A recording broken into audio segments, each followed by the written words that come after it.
오늘은 예레미야 31장 31절에서 34절 말씀을 통해 새 언약 백성으로 살라, 새 언약 백성으로 살라는 제목으로 하나님의 말씀을 함께 살펴보도록 하겠습니다. 심리학자 피터 홀린스는 나태한 완벽주의자라는 책에서 이런 흥미로운 문제를 제기합니다. 미루기에 관해서라면 두 가지가 사실인 것 같다. 첫 번째, 누구나 미루지 않는 법에 대한 나름의 이론을 가지고 있지만 정작 모두가 미루고 있다는 점이다. 즉, 모든 사람이 미루지 않는 법을 가지고 있어요. 근데 모두가 미루고 있어요. 사랑하는 성도 여러분, 공감되십니까? 우리 모두는 해야 할 일을 알고 있죠. 그리고 어떻게 해야 하는지도 알고 있습니다. 근데 정작 하지 못할 때가 많습니다. 왜 알면서도 미루며 살아갈까요?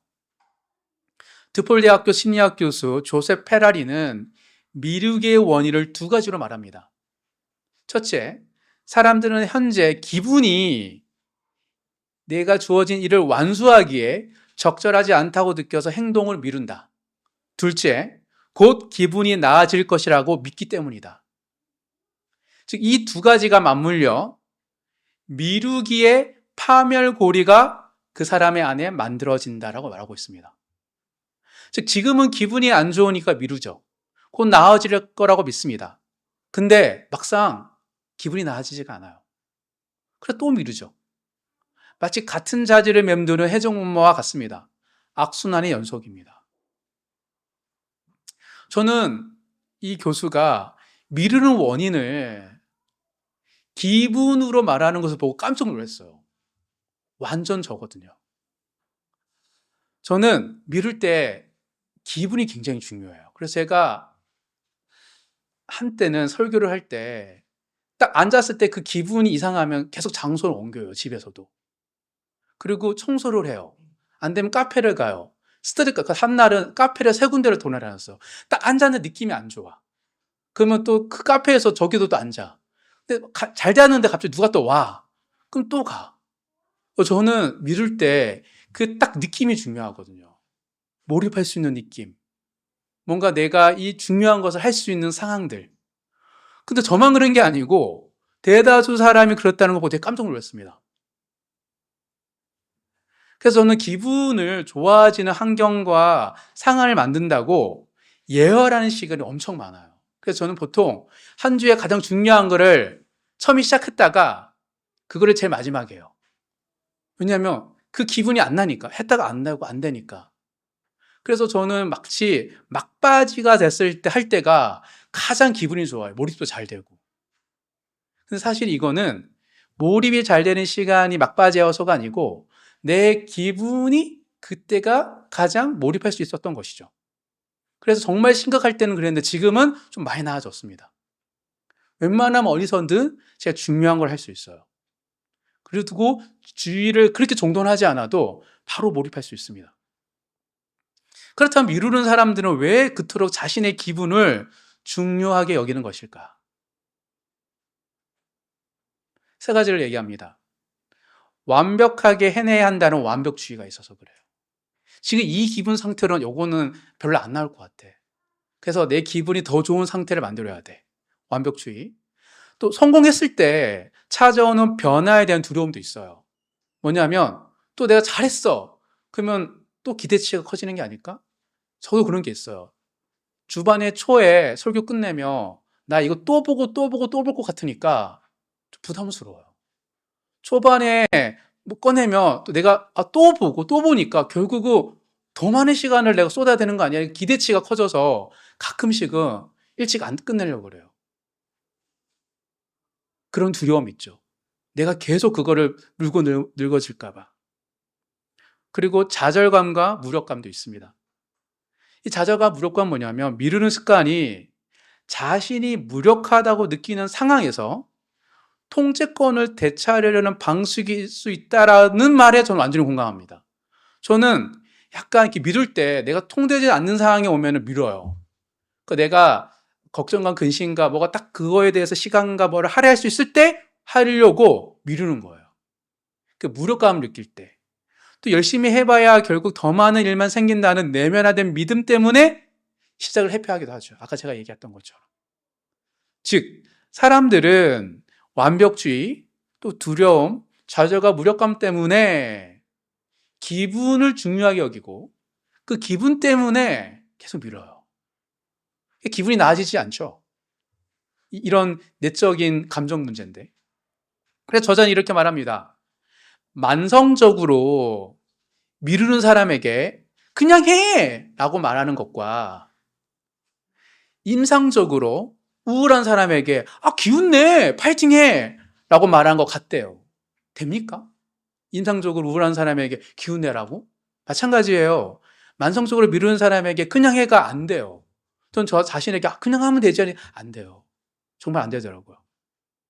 따라서 외적인 계획이나 일정표의 문제가 아니라 사고방식의 변화가 필요합니다.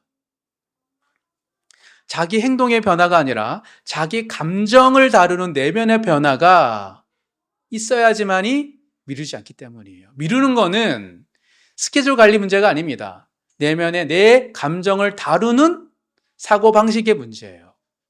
사랑하는 성도 여러분, 이 미루기의 파멸고리가 우리의 삶에도 영향을 미치지만 신앙생활에도 똑같이 작동하고 있습니다. 많은 그리스도인들이 또 저도 물론이구나 생각보다 알고 있어요. 하나님의 말씀을. 하나님도 좋아해요. 근데 끊임없이 미루고 있어요.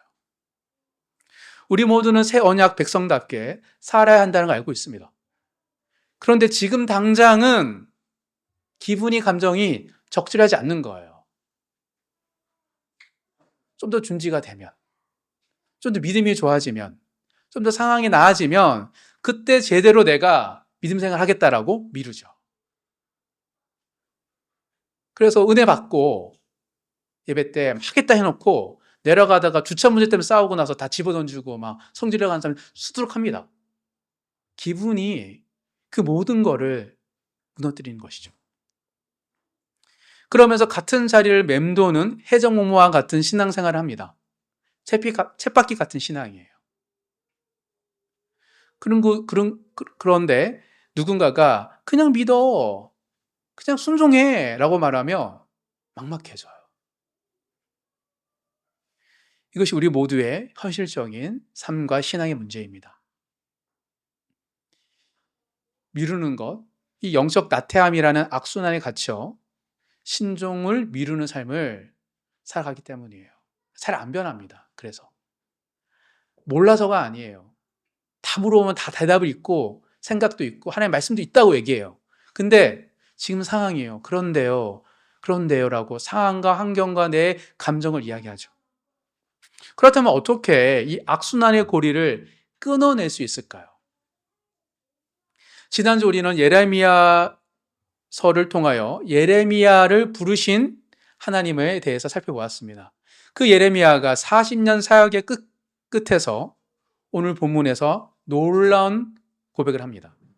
바로 새 언약에 대한 하나님의 선언입니다. 그래서 새 언약 백성은 그냥 순종하면 돼, 자기 관리가 중요해 라고 말과 행동으로 만들어지지 않아요. 그러니까 제자 훈련하면 제자가 딱 되는 게 아니에요. 제자하는 교회에서 오랫동안 있으면서 수없는 실패를 경험했습니다. 안 돼요. 그 순간만 해요. 제자 훈련 받을 때만 나아진 사람이에요. 다시 변합니다. 옛사람의 모습으로. 즉 마음에 새겨진 하나님의 법으로 변화되는 것이기 때문이에요. 그리고 언약의 피에 감격하는 것으로 사람이 변화됩니다.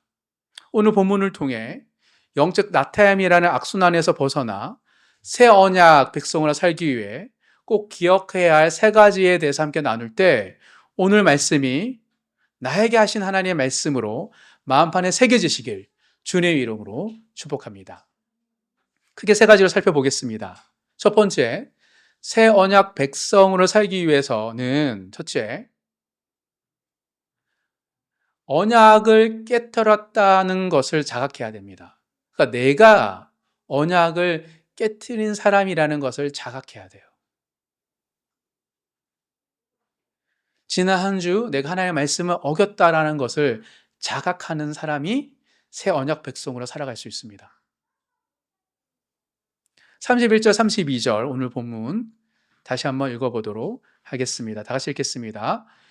여호와의 말씀이니라 보라 날이 이르리니 내가 이스라엘 집과 유다 집에 새 언약을 맺으리라. 이 언약은 내가 그들의 조상들의 손을 잡고 애굽 땅에서 인도하여 내던 날에 맺은 것과 같이 아니할 것은 내가 그들의 남편이 되었어도 그들이 내 언약을 깨뜨렸음이라. 여호와의 말씀이니라. 하나님이 이스라엘과 북이스라엘과 남유다에게 새 언약을 맺으신다고 말하고 있습니다. 북이스라엘 면제를 멸망했고 그 다음에 남유다도 멸망했는데 멸망한 이유는 두 나라 다 하나님의 말씀을 어겼기 때문입니다. 깨트렸어요, 언약을. 그렇다면 이 옛 언약은 무엇일까요? 출애굽 때 하나님이 이스라엘과 맺으신 언약이었습니다. 우리 출애굽기 한번 살펴보도록 하겠습니다. 출애굽기 19장입니다.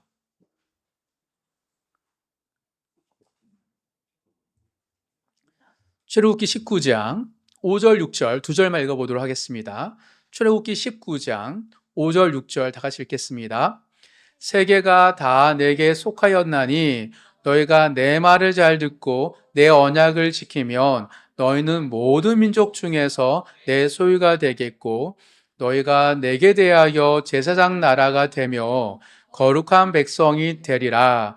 너는 이 말을 이스라엘 자손에게 전할지니라. 애굽에서 이스라엘 백성들을 구원하시면서 하나님께서 그 이스라엘 민족을 거룩한 백성으로 삼으셨습니다. 온 세상의 참 신이신 여호와 하나님을 알리기 위해 이스라엘 백성을 제사장 나라로 삼으셨어요. 유일한 나라가 아닙니다. 제사장 나라입니다. 그래서 하나님께서는 이스라엘 백성을 구원해 주시고 그들의 손을 잡아주셨어요. 마치 예식장에서 남편이 아내의 손을 잡는 것처럼 잡아주셨죠.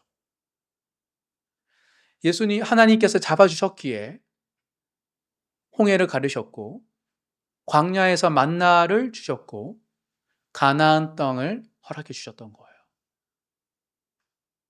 그런데 하나님이 맺으신 언약에는, 약속에는 조건이 있었습니다. 너희가 내 언약을 지키면 내가 너희 하나님이 되고 너희가 내 백성이 될 것이라. 즉 지킬 때에 비로소 유지되는 언약이었습니다. 그리고 시내산에서 그 구체적인 언약이 무엇인지를 보여주셨죠. 두 돌판을 주셨기 때문이죠. 십계명입니다. 즉 이스라엘 백성들이 가나안 땅에 들어가서 이 두 돌판에 적혀있는 10가지를 지키기만 한다면 거룩한 백성, 제사장 나라로 살아갈 수 있었습니다. 그런데 이스라엘이 그 언약을 깨트렸어요. 어떻게 깨트렸습니까? 이스라엘의 역사가, 구약에 나타나는 역사가 그거를 지속적으로 증명하고 있고 선언하고 있어요.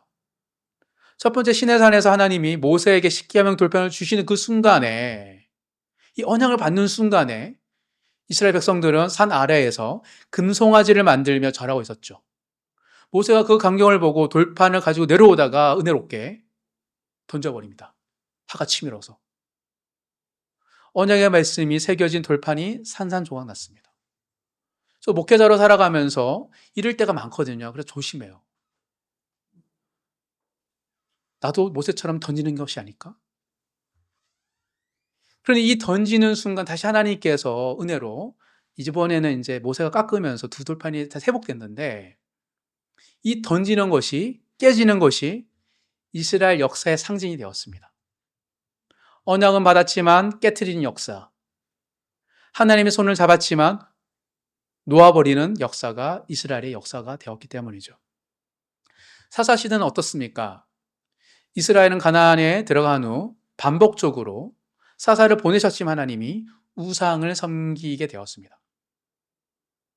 점점점 하향 나선형 구조로 더 심각하게 나빠졌어요. 하나님의 은혜로 루키 말씀을 통하여 주지 않아도 되지만 은혜로 다윗을 보내주셔서 회복됐고 왕들이 다스리는 시대가 되었지만 왕들도 마찬가지였습니다. 하나님을 떠나 바알과 아스다롯을 섬겼고 하나님 대신 강대국을 의지했습니다. 호세아 선지자는 이런 이스라엘의 모습을 남편을 배신한 간음한 여인과 같다고 말하고 있습니다. 사랑하는 남편, 언약을 맺어진 남편보다 다른 이방에 있는 남편들에게 기웃거리는 것과 같다고. 한마디로 이스라엘 역사는 언약을 어기고 깨트린 역사였습니다. 근데 중요한 것이 있죠. 성경이 왜 그렇게 그 많은 이야기를 하고 있을까? 그것은 이스라엘의 역사의 이야기뿐만 아니라 모든 인간의 이야기이기 때문입니다. 우리도 마찬가지예요. 그래서 바울은 로마서 3장 23절에서 모든 사람이 죄를 범하였음에 하나님의 영광에 이르지 못하더니 모든 사람, 단 한 사람도 예의가 없습니다. 우리도 마찬가지입니다. 우리도 하나님의 언약의 말씀을 어기며 살고 있습니다. 깨트리고 있어요. 솔직히 말씀드리면 예수님 믿은 이후에도 우리는, 여러분들은, 저도 그렇고 순종의 삶보다 불순종의 삶을 더 많이 살았습니다. 알면서도 안 해요. 하나님의 은혜로 살아가는 것이지 우리의 삶은 낱낱이 드러내면 우리는 불순종한 게 더 많습니다. 그런데 우리는 그 책임을 쉽게 외부로 돌리죠. 악한 세상 때문이라고, 사회 구조적인 문제라고, 이상한 사람들 때문이라고, 또한 영적인 사탄의 문제라고 말하면서 마치 우리는 엄청나게 순종하는 사람인 것처럼 착각할 때가 있습니다. 그러나 언약을 깨트린 것은 우리 자신이에요. 에덴 동산에서 아담과 하와가 보여주고 있죠. 사단은, 뱀은 우리 유혹할 수 있어요. 근데 따먹은 사람은 아담과 하와입니다. 아담과 하와에게 약속했던 하나님의 말씀은 아담과 하와가 뱀 때문에 눈에 보았을 때 모함직스럽기 때문에 선택했을 뿐이지 어쨌든 불순종은 아담과 하와가 한 것이죠. 이 현실, 내가 이런저런 핑계를 대지만 결국은 내가 하나님의 말씀을 어겼구나. 난 이 현실을 회피하면 해적목마와 같은 신앙생활을 살기 마련입니다. 많은 그리스도인들이 왜 10년, 20년, 30년 지나도 하나님 더 사랑하거나 믿음이 자라지 않냐면 해적목마와 같은 삶을 살기 때문이에요. 교회에서 많이 봅니다. 잘 살고 있대요. 신앙생활하고. 옆에 있는 사람이 문제래요. 내 순원이 문제래요. 옆에 있는 저 사람들이 문제래요. 근데 문제는 사람 많거든요. 왜냐하면 교회는 오픈하기 때문에 연약할 때가 있어요. 항상 연약한 사람만 얘기해요. 바이오 리듬처럼 그 사람도 신실할 때가 있다가 또 실족할 때가 있잖아요. 그럼 실족한 사람들만 다 얘기해요. 그러면서 나는 마치 그 정도는 아니야. 나는 바리새인과 사두개인처럼 살아가는 것이죠. 언약을 깨트렸다는 사실을 분포해야 합니다. 그래서 저 사람보다 내가 낫죠. 라고 해서 나보다 더 못한 사람에게 그냥 얘기해요. 내 불편함을 사라지게 하기 위해서. 피하고 싶어서. 외면하는 방식입니다. 그러니까 정죄를 많이 하는 사람들이 자기 안에 그거 잘 못 봐요. 자기 안에 들보는 못 보는 거죠. 그리고 자기와 하나님 관계 속에서 하나님의 명령을 미뤄요. 그리고 종교적 행위를 덮습니다. 예배 지각하는 사람들을 막 이름을 적는다거나 갑자기, 그리고 명단을 갖고 온다거나, 그럼 행사 때 열심히 안 한다고 누굴 얘기한다거나, 그런 종교적 행위로 자기를 덮죠.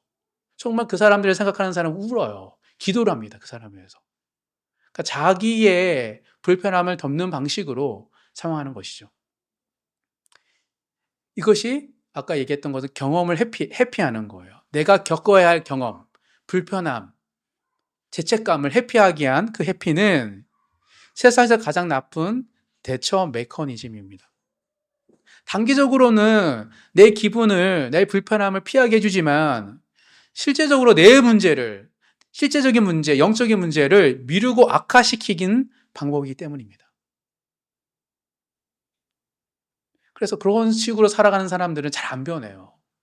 또한 목사가 그런 경우가 많습니다. 처음에 신도원이나 초창기에는 엄청 은혜로워요. 만나면 눈물도 많고. 어느 정도 정점에 서면은 만나면 목회자들이 그렇게 은혜롭지 않아요. 왜냐하면 성도나 누군가에 대해서 끊임없이 판단하는 자로 살다 보니 자신의 연약한 나약함을 고백하는 것을 잃어버렸기 때문이죠. 그렇다면 우리는 어떻게 해야 할까요? 자각을 해야 됩니다. 자각은 나의 죄를, 나의 연약함을, 내가 하나님의 말씀 어겼다는 사실을 깨닫는 것은 자책이 아닙니다. 정죄도 아닙니다. 있는 그대로 인정하는 거예요. 우리가 생각보다 나 자신을 있는 그대로 안 봐요. 굉장히 많은 생각으로 겹쳐져 있어요. 그냥 있는 그대로 나 자신을 수용하는 것이 필요한 거죠. 아, 하나님, 내가 언약을, 말씀을 깨트리고 어긴 사람입니다. 이 고백이 새 언약 백성의 삶의 출발점입니다. 사랑하는 성도 여러분, 완벽한 신앙인이 되어서 새 언약 백성이 되는 것이 아닙니다. 내가 말씀 어겼다는 것을 깨닫고 자각하는 사람이 새 언약 백성의 삶의 출발점에 서기 때문이죠. 하나님은 언약을 깨트린 이스라엘을 버리지 않으십니다. 마찬가지로 우리도 버리지 않으세요. 그리고 32절 마지막에 말씀하셨던 것처럼 여호와의 말씀이니라, 이 말씀은 놀랍게도 심판의 선언이 아닙니다. 그동안은 끊임없는 심판을 하셨잖아요. 하나님께서 선지자를 통하여. 드디어 31장에서는 심판이 아니라 새 언약을 향한 하나님의 결단입니다. 언약을 깨뜨린 자들에게 새 언약을 맺게 하시겠다. 우리가 자꾸 어기니까, 안 따르니까 하나님께서 이제는 새 언약을 맺겠다는 거예요. 그 새 언약은 예수님을 통해 완성되었습니다. 즉, 우리가 조건부로 하나님의 자녀가 되는 것이 아니고 우리 행위에 상관없이 예수님의 성육신을 통하여 하나님의 자녀가 되었고 예수님을 통하여 우리에게 상급을 주어 주신다는 새로운 언약입니다. 그런데 내가 언약을 깨뜨렸다는 걸 자각해야지만 예수가 필요하잖아요. 자기는 죄인이 아니라고 생각하면 예수님을 봐도 믿지 않죠. 예수님 당시에 대제사장들과 바리새인들처럼 예수님을 보아도 그들은 믿지 못합니다. 왜? 나는 잘 지키고 있거든. 언약을 깨뜨렸음을 이번 한 주도 내가 하나님 앞에서 죄인임을 자각하심으로 예수님을 통하여 부어주시는 새 언약 백성의 삶에 서시는 모든 성도님 되시길 주님 이름으로 축복합니다. 이게 첫 번째입니다. 두 번째, 새 언약 백성으로 살기 위해서는 우리 마음에 새겨진 믿음으로 고백해야 합니다. 우리 마음에 새겨진 하나님이 새기신 믿음이 있어요. 그 믿음으로 먼저 고백을 해야 돼요. 그 우리가 고백 공동체입니다. 33절 함께 읽겠습니다. 그러나 그날 후에 내가 이스라엘 집과 맺을 언약은 이러하니 곧 내가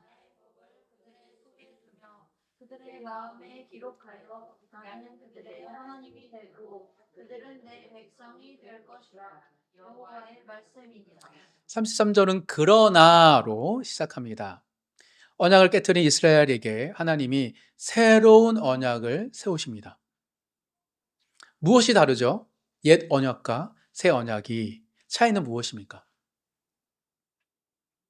옛 언약은 두 돌판에 새겨졌습니다. 십계명이 그 내용이죠. 외부에 있습니다. 손으로 만질 수도 있었고 눈으로 볼 수 있었습니다. 그래서 이 십계명을 가르치는 자가 필요했죠. 누군가가 가르쳐야지만이 하나님의 자녀가 될 수 있었습니다. 근데 새 언약은 다릅니다. 돌판이 아니라 마음판에 새겨지기 때문입니다.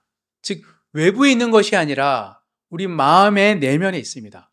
이것이 새 언약의 혁명적인 선언입니다. 옛 언약에서 백성이 되려면 밖에서 안으로 향하는 신앙생활을 해야 돼요. 율법을 보고 지키려고 노력해야 되고, 그런데 그 노력이 실패했죠. 이스라엘 역사가 실패의 역사입니다. 그런데 새 언약은 밖에서 오는 것이 아니라 우리 안에서 밖으로 향합니다. 하나님이 직접 우리의 마음에 새기셨기 때문이죠. 즉 외부의 강요와 문화와 행동 방식으로 신앙인이 되는 것이 아니라 우리의 내면의 변화를 통하여 하나님의 백성의 삶의 라이프 스타일을 살아가는 것이죠. 이것이 엄청난 변화입니다. 구약과 신약의 큰 차이가 여기에 있어요. 서론에서 우리가 나눴던 것처럼 그 악순환을 끌어내기 위해서는 그냥 해가 답이 아니라고 했습니다. 그 외적인 계획이나 일정표가 아니라 사고방식의 변화, 내면의 변화가 필요하다고 했죠. 근데 그것을 아무도 못하니까 하나님이 하신 거예요. 우리 내면에. 우리 마음판에 하나님께서 새기신 거예요. 그래서 우리는 그 마음판에 새겨진 걸로 살아갈 수 있는 것이죠.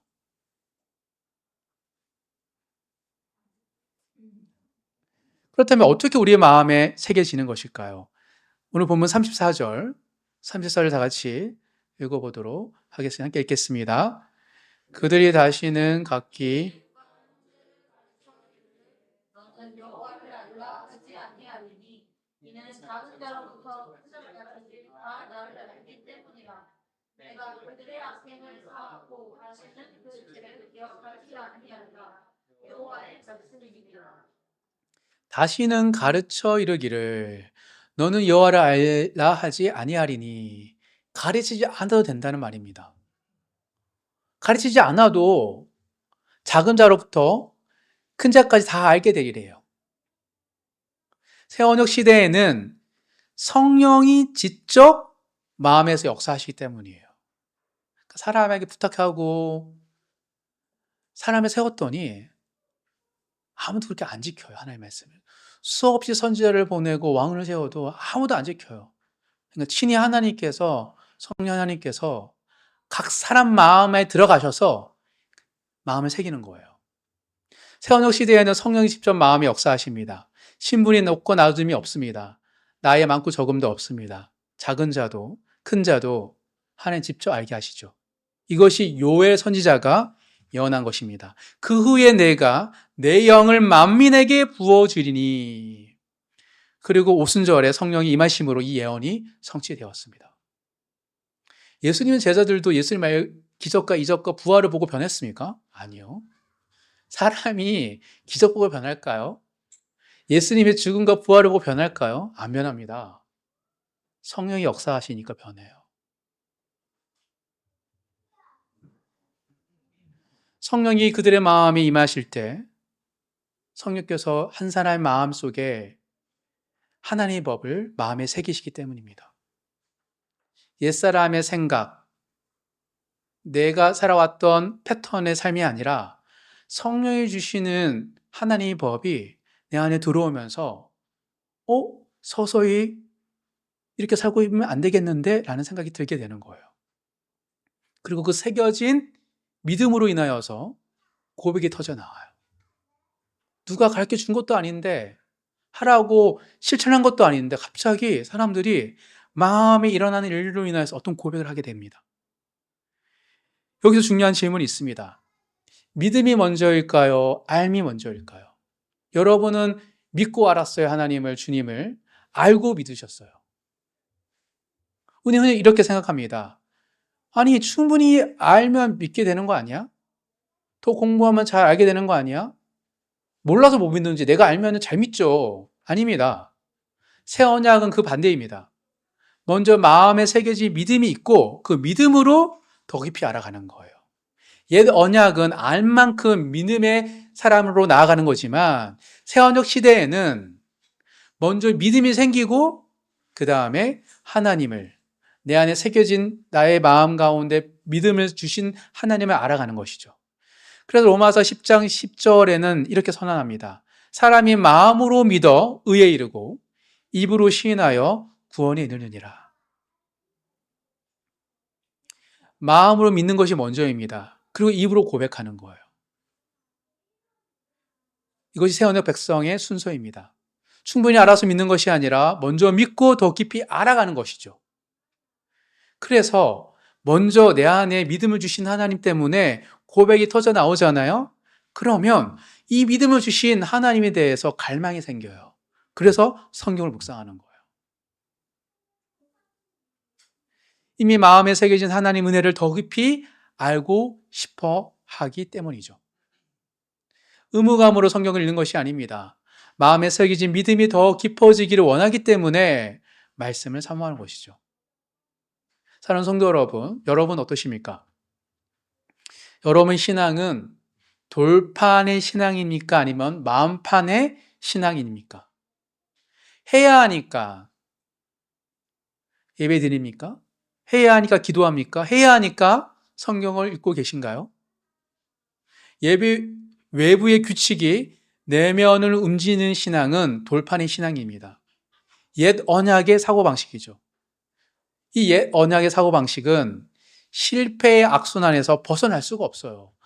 아니 수천 년 이스라엘 역사가 증명하는데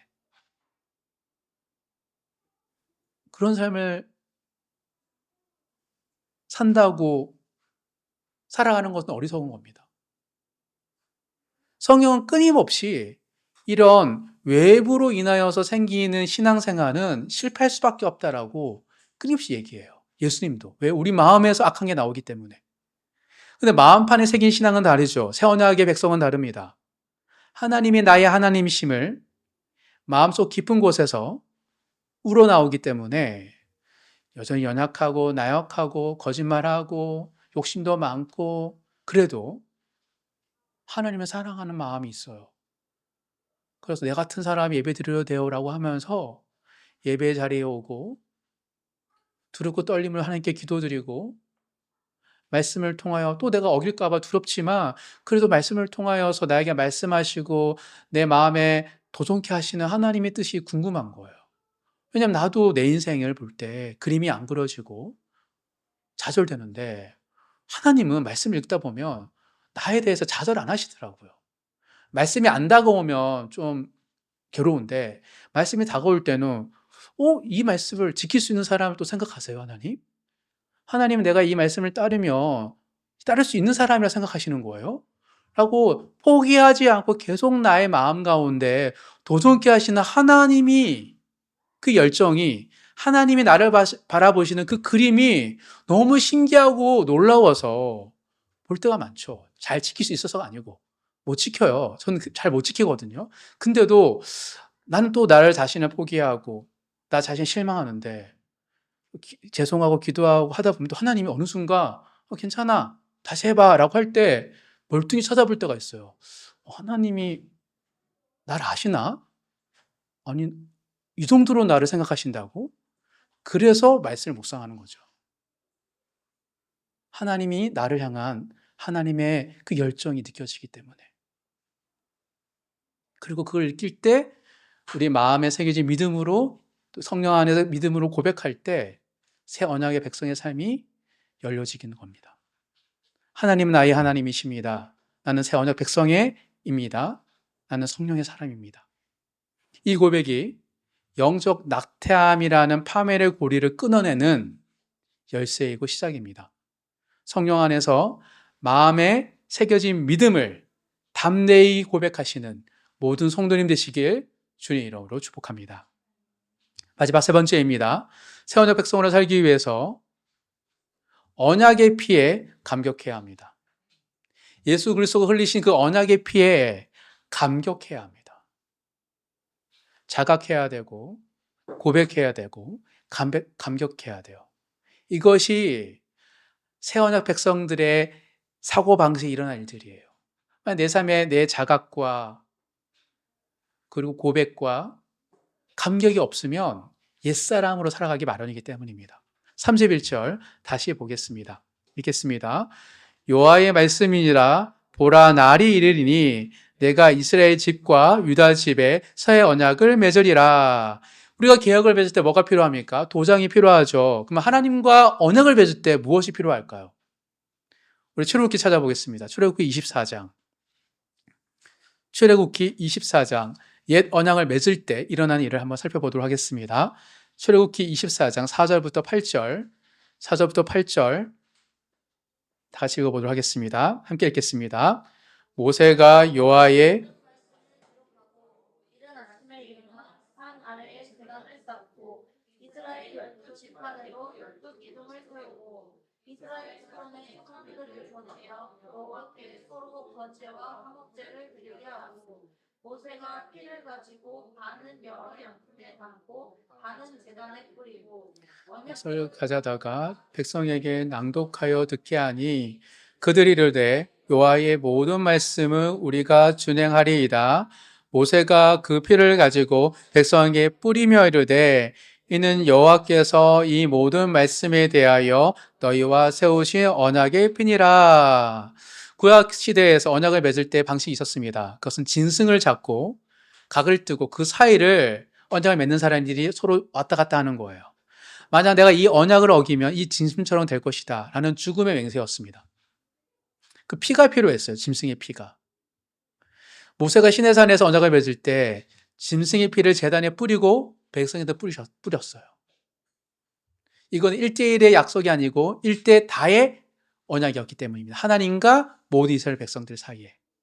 피가 없으면 언약이 없었습니다. 그런데 그 짐승의 피로 맺은 언약을 이스라엘 백성들이 깨트렸어요. 그래서 새 언약이 필요했죠. 새로운 계약서가. 그렇다면 이 새로운 언약은 어떤 피로 맺어질 수 있습니까? 우리 오늘 보면 34절 하반절에 보면 다시는 그 죄를 기억하지 아니하리라. 이것이 새 언약의 핵심입니다. 즉 죄가 완전히 용서되는 거예요. 기억조차 되지 않는 겁니다. 근데 짐승의 피로는 이것을 할 수 없어요. 히브리서 10장 4절에 보면 이는 황소와 염소의 피가 능히 죄를 없이 하지 못함이니라. 그래서 구약시대에는 매번 동물을 피를 쏟으면서 제사를 드려야 했어요. 그리고 1년에 한 번 속죄일에 대제사장이 지성소에 들어가 피를 뿌려야 했습니다. 그는 임시였어요. 임시처방. 그러니까 덮어두는 거, 밀어두는 거였어요. 그렇다면 어떤 피가 죄를 기억조차 못하게 합니까? 예수님께서 최후의 만찬에서 포도주 잔을 드시면서 말씀하셨습니다. 한번 찾아보겠습니다. 누가복음 22장 20절입니다. 누가복음 22장 20절. 한 절 다 같이 읽겠습니다. 저녁 먹은 후에 잔도 그와 같이 하여 이르시되 이 잔은 내 피로 세우는 새 언약이니 곧 너희를 위하여 붓는 것이라. 예수님께 말씀하셨습니다. 새 언약의 피는 예수의 피라고. 옛 언약의 짐승의 피는 해마다 반복되어야 했습니다. 그러나 예수님의 피는 단 한 번에 영원히 완성되었습니다. 그래서 히브리서 9장 12절에서 염소와 송아지의 피로 하지 아니하고 오직 자기의 피로 영원한 속죄를 이루사 단번에 성소에 들어가셨느니라. 단번에 한 번에 영원한 속죄를 이루시기 위하여 하나님의 아버지의 아들이신 예수님께서 우리를 대신하여 십자가에서 피를 쏟으신 거예요. 이게 새 언약의 피의 능력입니다. 옛 언약 아래에서는 율법을 지켜야 했습니다. 지키지 못하면 동물의 피로 제사를 드려야 했죠. 근데 새 언약 아래에서는 더 이상 피 흘림의 제사가 필요 없습니다. 예수님께 십자가에서 피를 쏟으심으로 언약을 완성하셨기 때문입니다. 그래서 하나님은 새 언약 아래에 있는 자들의 모든 죄악은 다시는 기억하지 않으시겠다고 언약하신 거예요.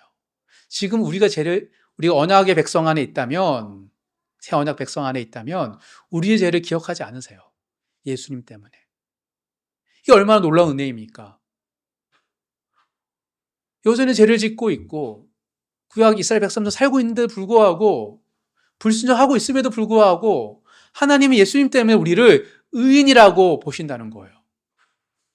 감격스럽지 않으세요? 나는 죄책감을 느끼고 나는 탕자처럼 쭈구리처럼 이렇게 왔는데 교회에 하나님 나를 막 안아주시고 옷을 벗기시고 좋은 옷 입히시고 반지 끼워주시고 물론 옆에 첫째 아들이 있어요. 늘 교회 열심히 다녔던 애가 째려보고 있어요. 이렇게. 하지만 하나님은 또 안아주시고 얼마나 위대해요. 너무 감격스럽지 않습니까? 이 감격이 그리스도를 변화시킵니다. 두려움이 아니라 사랑으로, 강요가 아니라 감사로, 율법이 아니라 은혜로 살아가게 하는 거예요. 사랑하는 성도 여러분, 이 십자가 보혈에 대한 감격이 사라지면 새 언약 백성의 삶이 아니라 옛사람의 모습이 그 본성이 다시 우리 삶에 회복되면서 우리를 가다둡니다.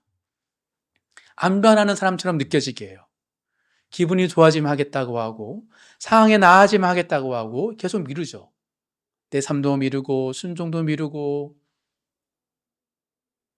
그러나 언약의 피에 감격하는 자는 기분과 상황이 흔들리지 않습니다. 예수님이 나를 위해 십자가에서 죽으셨다는 그 감격이 내 삶을 다시 일으켜 세우고 담대하게 나아가게 하기 때문입니다. 그 언약의 피에 대한 감격 위에 새 언약 백성, 새로운 피조물의 삶이 세워지기 때문입니다. 그 언약의 피에 감격하며 새 언약 백성으로 살아가시는 모든 성도님 되시길 주님의 이름으로 축복합니다. 말씀을 정리하겠습니다. 오늘 우리는 예레미야 31장 말씀을 통해 새 언약 백성으로 살기 위해 꼭 기억해야 할 것을 세 가지로 살펴보았습니다. 언약을 내가 깨트렸음을 자각하는 것, 마음에 새겨진 믿음 성령으로 고백하는 것, 예수 그리스도의 흘리신 언약의 피에 감격하는 것, 자각하고 고백하고 감격하는 것, 이것이 중요하다고 살펴보았습니다. 서론에서 저자는 말합니다. 그냥 해가 답이 아니라고. 나태함도 내면의 변화가 필요하다고. 오늘 본문에 하나님도 우리에게 말씀하셨습니다. 그리고 답을 주셨습니다. 우리가 언약을 깨트렸다는 것을 자각할 때 악순환의 고리에서 빠져나오기 시작할 것이고 또 믿음으로 고백할 때 돌판의 신앙이 아닌 마음판의 신앙으로 전환될 것이며 피에 감격할 때 새 언약 백성의 삶이 세워지기 때문입니다. 그래서 하나님이 성령 하나님을 우리 가운데 두신 거예요. 마음판에 새기신 거예요. 절대 우리가 힘으로 성령을 거부할 수 없을 정도로. 사랑하는 성도 여러분, 우리는 여전히 예수님이 필요합니다. 그래서 예수님께서 우리를 위하여 십자가에서 피를 쏟으신 것입니다. 그리고 성령 안에서 우리는 여전히 첫사랑을 회복할 수 있고 예수의 보혈에 감격할 수 있습니다. 그때 비로소 우리 마음의 옛사람의 사고방식이 끊어지고 주님의 사람으로, 주님의 제자로 사고하고 행동하고 살아갈 수 있습니다. 그냥 해가 아니라 하고 싶어서 하는 삶이 시작됩니다. 오늘 말씀에 통해 마음에 새기셔서 언약 백성의 삶을 살아가시는 모든 성도님 되시길 주님의 이름으로 축복합니다.